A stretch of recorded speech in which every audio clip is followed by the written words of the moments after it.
Hello guys, आप सभी को स्वागत है हमारे YouTube channel MSP online classes पे। तो आज मैं आप सभी को पढ़ाने वाला हूँ क्लास 10th का एक वीवीआई क्वेश्चन। ग्राफ बनाना सीखेंगे आज हम लोग, जो कंफर्म है कि 5 नंबर में आप लोग का पूछेगा तो चलिए एकदम इजी वे में आप लोग को यह ग्राफ बनाना सिखाते हैं। और याद रखिएगा, अगर आप लोग अंत तक अगर यह वीडियो को देख रहे हैं तो कंफर्म है कि आप लोग ग्राफ सीख जाइएगा। तो चलिए स्टार्ट करते हैं। एक बात और कि जो भी बच्चे इस चैनल पे न्यू आए हैं वह क्या कर लेंगे, इस चैनल को सब्सक्राइब कर लेंगे, ताकि अगला जो भी वीडियो आए उसका नोटिफिकेशन सबसे पहले आपके पास जाए। तो चलिए स्टार्ट किया जाए क्लास का। आज जो हम लोग पढ़ने वाले वह ग्राफ है। चलिए तो स्टार्ट करते हैं। चलिए, आप लोग के सामने फर्स्ट क्वेश्चन आ गया।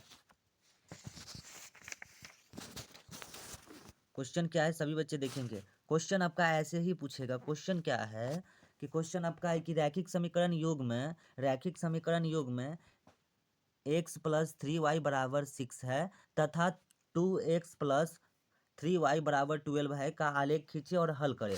सभी बच्चे देखेंगे। तो हमने क्या कर दिया कि इसको बनाने के लिए एक को मान लिए समीकरण एक, जैसे x प्लस 3y है उसको मान लिए समीकरण एक, और दूसरा क्या है कि 2x-3y बराबर 12, इसको क्या मान लिए समीकरण दो। तो इसका सॉल्यूशन कैसे करेंगे चलिए देखते हैं। हम सॉल्यूशन खुद कर दिए ताकि हमको लिखना नहीं पड़े उतना। अब क्या करें कि हम लोग क्या कर दिए हैं, सभी बच्चे एक बार बढ़िया ढंग से देखेंगे कि समीकरण एक में क्या कर दिए हैं कि x बराबर 0 पुट किए हैं। याद रखिएगा, 1 2 पुट करने की कोई ज़रूरत नहीं है। हमको एक बार क्या करना है, समीकरण 1 में x बराबर 0 मानना है, तब y का मान निकलेगा। फिर क्या करना है, y बराबर 0 पुट करना है तो x का मान निकलेगा। जैसे देखिए हम क्या किए, समीकरण 1 में x बराबर हम 0 पुट कर दिए हैं। तो x बराबर अगर 0 पुट करेंगे तो x के मान तो 0 हो जाएगा, और यहाँ पे हो जाएगा 3y बराबर 6। तो यहाँ पे y को अगर यहीं पे छोड़ देंगे तो अगर 3 इधर गुना में तो इधर भाग में आ जाएगा ना, तो 3 दूना 6 काट दिए, यानी कि y के मान क्या आ गया है 2। तो चलिए हम क्या कर दिए कि x की जगह पे हम 0 पुट कर दिए। अब हम क्या करेंगे कि y के जगह पे 0 पुट करके देखेंगे। तो चलिए देखते हैं। तो अब क्या कर दिए कि हम y के जगह पे 0 पुट कर दिए। अगर y के जगह पे 0 पुट करेंगे तो क्या हो जाएगा, y वाला 0 हो जाएगा, x तो x रहेगा, यानी कि x के मान क्या आ जाएगा 6।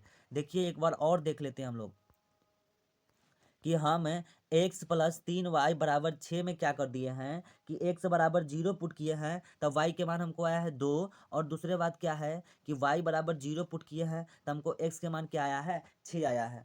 तो चलिए इसके लिए हम लोग क्या करते हैं कि मान सारणी बना लेते हैं। तो मान सारणी ऐसे बनता है। देखिए यह हो गया क्या, मान सारणी। तो मान सारणी में हम क्या किए हुए हैं कि x की जगह पे 0 पुट किया है तो y के मान 2 आया है, और y की जगह पे 0 पुट किए हैं तो x के मान क्या आया है, 6 आया है। अभी तुरंत ना बताए थे कि x की जगह पे 0 पुट किए हैं। देखिए यहाँ पे कि x की जगह पे 0 पुट किए हैं तो y के मान आया है 2, वही तो लिखे हैं नीचे ना। अब क्या किए कि y की जगह पे 0 पुट किए हैं तो x के मान क्या है 6, वही हम लोग लिख दिए हैं। देखिए यहाँ पे मान सारणी में मान सारणी लिखना है, एक बॉक्स बना करके इधर x लिखना है, इधर आपको y लिखना है। और ऊपर अगर 0 पुट किए हैं तो नीचे 2 आया है y के मान। अगर y के मान 0, देखिए यहाँ पे y के बगल में ना y के मान 0 पुट किए तो x के मान क्या है, 6 आया है। तो यह हुआ क्या कि समीकरण 1 का मान सारणी हो गया। अब समीकरण 2 भी तो दिया हुआ है ना। समीकरण 1 का मान जैसे निकाले हैं ना, समीकरण 2 में भी वैसे ही करेंगे। तो समीकरण 2 हम लोग के सामने क्या है, समीकरण 2 है 2x-3y बराबर क्या है 12।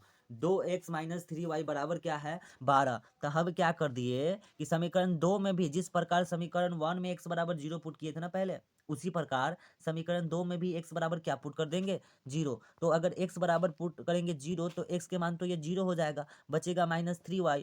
तो y बराबर क्या हो जाएगा, 12/-3। तो ये कटेगा तो -4 मतलब में, यानी कि अगर हम x के मान 0 पुट करेंगे, अगर हम x के मान 0 पुट करेंगे तो y के मान देगा -4। y के मान क्या देगा, -4। x के मान 0 तो y के मान -4। तो चलिए अब आगे देखते हैं। अब y के मान 0 पुट करके देखते हैं।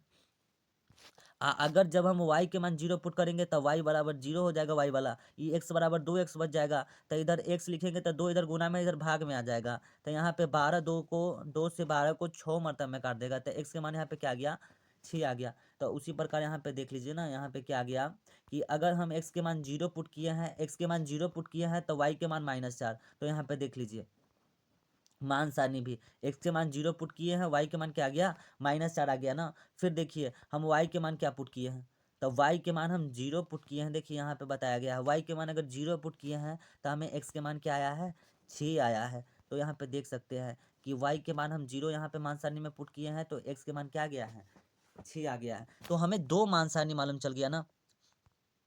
दो मान सारणी मालूम चल गया। एक मान सारणी किसका है, तो याद रखिएगा एक मान सारणी आपका यह है एक्स प्लस थ्री वाई का, एक्स प्लस थ्री वाई का एक मान सारणी है। और बराबर क्या है, तो बराबर आपका क्या था, 6 था। यह दूसरा ग्राफ किसका है, तो दूसरा ग्राफ है आपका 2x माइनस थ्री वाई बराबर 12, इसका ग्राफ है। तो दोनों का मतलब मान सारणी हम निकाल लिए। तो चलिए आप ग्राफ पे कैसे बनाते हैं याद रखिएगा, सिर्फ मान सारणी आप लोग याद रखिएगा, क्योंकि मान सारणी के यूज से ही हम लोग ग्राफ बनाएंगे।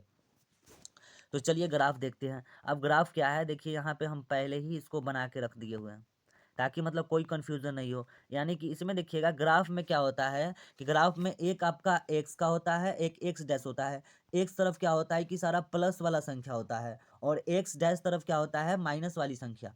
और ऊपर जाइएगा तो ऊपर वाई प्लस वाला होगा, नीचे वाई क्या होगा, मान माइनस वाला होगा। देखिए उसमें इंक्लूड किया गया, बताया गया हुआ है बढ़िया ढंग से कि 1 2 3 4 5 6 तक गया हुआ है। अब यह हमको कहाँ तक जाना है, तो देखिए कि जब हम मान सारणी निकाले थे तो उसमें एक्स का अधिकतम मान कितना था, 6 था ना, तो इसलिए एक्स का मान हम कहाँ तक गए हैं, 6 तक। और वाई का अधिकतम मान क्या था, 4 था, तो इसलिए 4 5 तक गए हैं। ज़्यादा जाने की जरूरत नहीं है। तो चलिए फर्स्ट वाला मान सारणी क्या था, फर्स्ट वाला मान सारणी हम देख लेते हैं। फर्स्ट वाला मान सारणी क्या है कि एक्स बराबर 0 है तो वाई बराबर 2, एक्स बराबर 0 और वाई बराबर 2, और वाई बराबर 0 तो एक्स बराबर 6। तो चलिए इसको ग्राफ पे बनाते हैं। पहला क्या था कि x बराबर 0 है, तो x बराबर 0 यहीं पे होगा ना, बीच में आपका x बराबर 0 हो जाएगा। बीच में आपको मालूम होनी चाहिए कि बीच में ही क्या होता है, x बराबर 0 होता है। तो उसके बाद y के मान क्या था, 2 था, तो y के मान 2 ऊपर हो जाएगा ना, ऊपर यहाँ पे y के मान 2 हो जाएगा। y के मान 2 ऊपर है और x के मान यहाँ पे हो जाएगा। उसके बाद क्या है कि y के मान 0 पुट किया था तो x के मान 6, तो x के मान 6 यहाँ पे आएगा। तो यानी कि फर्स्ट ग्राफ हमारा क्या बनेगा, तो यहाँ से 2 से लेके हम 6 पे क्या कर देंगे, ऐसे करके मिला देंगे, 2 से 6 पर मिला देंगे। वैसे ही दूसरा मान सारणी में आप लोग क्या देखे थे कि x बराबर 0 था तो y के मान -4 था। x बराबर 0 यहाँ पुट करेंगे, y के मान -4 यहाँ पे है। इसके बाद क्या था कि y के मान 0 था तो x के मान क्या था, 6 था। तो इसको हम क्या करेंगे, इसको यहाँ पे मिला देंगे। मिला दिए तो यह फर्स्ट वाला ग्राफ किसका है, तो फर्स्ट वाला ग्राफ आपका एक्स प्लस कितना था, तो x plus 3 y, x plus 3 y अब बराबर क्या था, 6 था। और यह किसका ग्राफ था, तो याद रखिएगा इधर वाला जो ग्राफ है यह है 2x माइनस 3 वाई अब बराबर क्या है, 12। ये देख लीजिएगा थोड़ा बाहर चला गया, यहाँ पे जो आ रहा है वह क्या हो जाएगा, जो कटान बिंदु है जो कट रहा है वह क्या हो जाएगा, x के मान 6 पर, और y के मान यहाँ से क्या हो जाएगा, तो यहाँ से y के मान आपका 0 हो जाएगा ना, क्योंकि यह y तो ऊपर ना जाता है, तो इसमें अगर आ गया तो यहाँ पे y के मान 0 और x के मान क्या हो जाएगा, 6 हो जाएगा। यानी कि आंसर आ जाएगा 6,0 आपका करेक्ट आंसर। चलिए तो इसी के साथ हम लोग का ग्राफ क्या हुआ, समाप्त हुआ। एक और बता देना, मतलब ग्राफ अगर नहीं भी समझ आया तो यहाँ पे देखिए ग्राफ की कॉपी में इसको हम कैसे बनाएंगे। तो ग्राफ की कॉपी में पहले तो एक लाइन ऐसे खींचेंगे, एक लाइन ऐसे खींचेंगे। यह हो जाएगा आपका, इधर हो जाएगा एक्स वाला, इधर हो जाएगा एक्स माइनस वाला, ऊपर हो जाएगा वाई वाला, ऊपर हो जाएगा वाई वाला, और नीचे क्या हो जाएगा, वाई माइनस वाला। तो इसमें आप आराम से ग्राफ बना सकते हैं। यहाँ पे 6 तक जाना था, यहाँ पर 2 तक जाना था, यहाँ पर -4 तक जाना था। तो इसको अगर यहाँ से यहाँ पे मिलाएंगे तो यह हो गया आपका ग्राफ। यहाँ पे कट रहा है जो, यहाँ पे y के मान यहाँ से 0 हो जाएगा, सॉरी x के मान 6 और y के मान क्या हो जाएगा, 0 हो जाएगा। चलिए तो इसी के साथ हम लोग फिर अगला एक ग्राफ का एक और क्वेश्चन लेके आएंगे, एक और वीडियो के लेके आएंगे। पहले इतना ही बनाने की कोशिश करिए। चलिए फिर हम लोग कल मिलते हैं।